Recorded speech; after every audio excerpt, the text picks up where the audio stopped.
everyone, Lindsay back at it here again for the third and final piece of our grade 5 programming. And today we're going to chat about friendship. To start off, let's look at what is a friend really. You probably have a lot of people that you know, but you likely wouldn't call them all friends. So what is a friend? Well, a friend is probably somebody you spend a lot of time with, that you have fun with, somebody you care about, and somebody you know supports you. So you can turn to them if you're having a hard day, or you can confide in them. Last week, Angela and Ryder talked a little bit about what makes a good friendship. So two people who are kind and honest, who stand up for one another, and probably make you laugh, among other things. Now, normally our friendships are probably pretty great, but we all make mistakes, none of us are perfect. So what happens when you have conflict within your friendships? It can definitely be hard to deal with, but if something's bothering us, we want to address it, especially if we want to have a healthy friendship. Keep in mind, you don't have to address it right away. If you need time or space, that's okay, but try to talk about it as soon as you feel comfortable. So how do you do that? Well, here's a few important things to remember when addressing conflict in your friendship. Be honest and talk about what's bothering you. If something is upsetting you and you don't tell your friend, it might not change.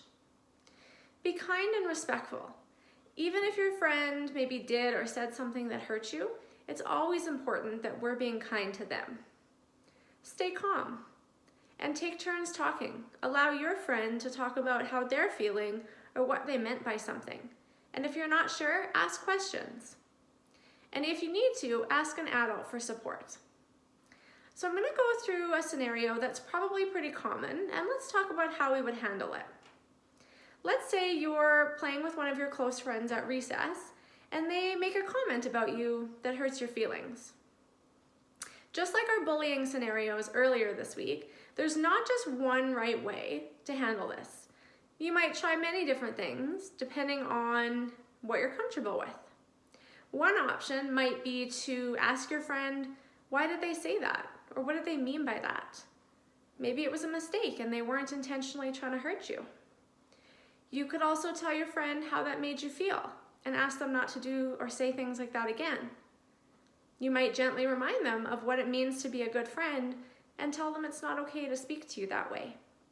Or you could ask an adult for support of ways to handle that situation. So we're going to post a couple of scenarios of conflict within friendships along with this video. So have a look and try to come up with as many ideas as you can of how you would handle that, just in case you ever experience something similar. Well, that's a wrap on our grade 5 programming. Thank you so much for watching, and be sure to tune in next week when Angela talks a little bit about our grade 8 programming. See you then.